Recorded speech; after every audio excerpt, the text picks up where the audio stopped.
Everything was emotional that night in Berkeley County as Jacob Mouzon and Drake Campbell's families spoke. One of Jacob's sisters told the court that he was her best friend and that Jacob was not as bad as he seemed after the things that he had done to end up in court. It was left for the court to decide if she was right or not. Drake's older brother, Kenneth Campbell, was also emotional at that time. He couldn't accept the fact that his brother ended up like him. Kenneth did not imagine that things would turn out that way. But how did these teens know each other, and how were they able to come up with such things? Before Drake and Jacob were at court, they were just normal teens who liked to explore and do stupid things for fun. However, as fate would have it, they got mixed up with the wrong crowd. They were so full of themselves and didn't know what they were involved in would definitely change their lives. If we were to trace the moment the lives of these teenagers became doomed, it would fall back on Drake's older brother. He was not a role model material.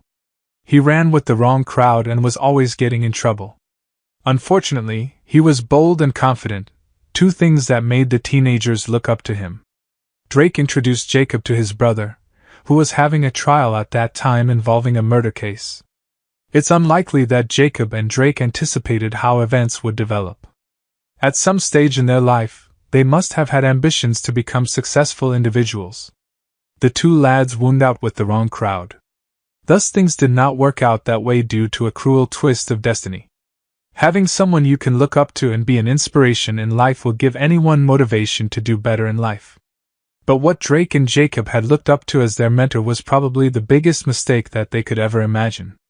If only they chose a different person, everything would be completely different. As Jacob and Drake hung out with his older brother Kenneth, the two teens decided to join Kenneth and his friends on their plan.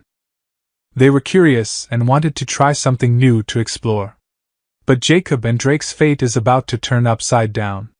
As Jacob and Drake agreed to join Kenneth and his gang, they made a plan to rob someone's house. What was about to happen was beyond Jacob and Drake's imagination. What they thought was just a heist turned out otherwise. Kadeem Johnson was living together with his girlfriend on the other side of the town. The two went out to have a lovely date together. But as Kadeem and his girlfriend walked home, little did they know that something was about to happen that night. As the daredevil robbers planned their heist, they entered Johnson's property to rob. As they broke inside, they were lucky that no one was still at home. But as their heist continued, a series of shocking events happened. After having a nice dinner together, Johnson and his girlfriend decided to go home and rest after spending time together. But for some reason, this night became the worst of all as they were unaware that plans for a mishap that would alter their lives had already begun. Just as they were about to open their door, they were pulled inside by someone. They couldn't fight because they had a gun leveled at them. The couple was dragged inside with a gun pointed at their head. As they went inside, their house was all a mess. Shocked by what happened to them, Johnson and his girlfriend were out of words. What could Drake and Jacob's accomplices be looking for? The robbers were 5, including Jacob, Drake, and his brother Kenneth. They easily outnumbered the couple and thought that they were just an easy target. But what was different from other robberies was that Jacob and Drake's gang made a lot of noises. Why are they creating tons of noise? Why did they rob the couple, and what did they want so badly that they waited for the couple to come? After tearing the entire home apart in search of items they could seize, the thieves did not stop. They also stole $3,000 worth of cash from Johnson's girlfriend's handbag. However, when they had Johnson kneel and duct taped, things turned violent. The events that followed were no longer a heist. The couple was scared because they had no idea what would happen next. But what Johnson's girlfriend witnessed shook her to the core as Johnson was shot in front of her in an execution style. Without any words said, Johnson's body fell to the ground. Jacob and Drake's gang did not stop there. They were just planning to do something bigger.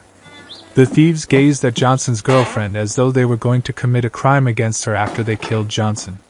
The lads decided to go all out since Johnson's passing already made things worse. After killing her partner, they switched their focus to Johnson's girlfriend and attempted to viciously murder her in a more agonizing and terrible way.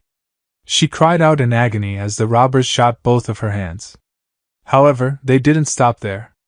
They believed Johnson's girlfriend was lifeless after she was shot in the chest once again.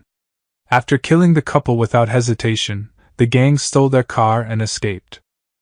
However, they had unknowingly left something behind that would connect them to the scene.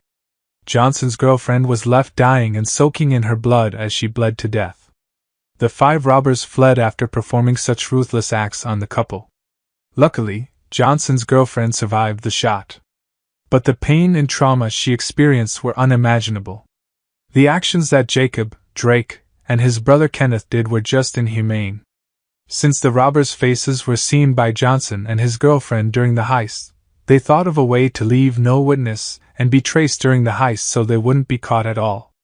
They went outside and took Johnson's car. But little did they know things wouldn't go as they planned.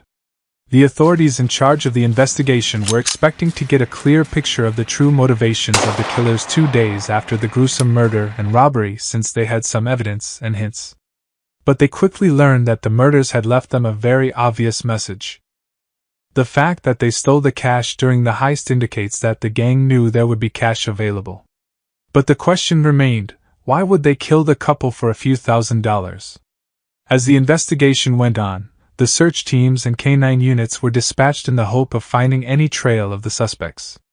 Luckily, a tip from local citizens reached the police department, making it easier for the police to minimize the vicinity of the search as they tracked them down into the woods. The tides of waves were currently turning against the troubled teenagers. As the police kept digging into the brutal murder and robbery of Johnson and his girlfriend, the whole department was still puzzled about the real reason why they ended up murdering the couple for over a few $1,000s. They also wondered why the thieves did not even put up a fight to escape nor surrender at the time of the arrest. Was it because they didn't mean to kill the couple? Was it just another robbery gone wrong? Or did they have an agenda for doing such things? Nevertheless, their act was inhumane and gruesome in any aspect. Upon investigating and gathering data within the vicinity of the crime, some witnesses mentioned that the incident took a strange turn. The witnesses told the officers that they had seen Jacob and Drake running towards the woods. They think that the suspects believed that no one would discover them in the area, for only a few people passed there. But little did they know someone saw and reported them. As the police dispatched the canine units to the woods as soon as they got a tip, they were soon able to arrest Drake and Jacob in the woods. On the other side of the forest, Kenneth was unable to hide since the trees could not cover him from the police. After the hunt for the suspects, they were arrested and taken into custody for further investigation and questioning.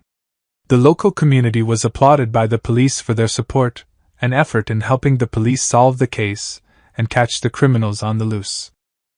Without it, they wouldn't have been able to bring swift justice for Johnson and his girlfriend.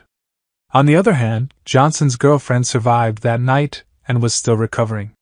However, she was unable to recognize their attackers due to the trauma and horrific event that night. Johnson's death, as well as his girlfriend, who recovered after a close call with death, was one of the police department's most committed cases to get justice. The cops eventually got what they sought 2 years after the horrific home invasion and murder. As they awaited trial, the defendants were all being held in jail.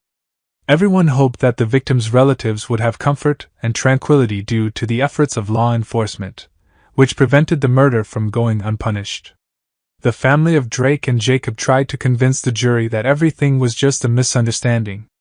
The families told stories of how kind and lovable Jacob and Drake were. But no matter how many relatives and stories they told the jury, it seemed that the jury was already convinced, due to the violent nature of the teens, to not grant any bail. Since the police took 2 days to search for the suspects of murder and robbery before they surrendered and were arrested. But the severity of the charges against Jacob and Drake changed their lives.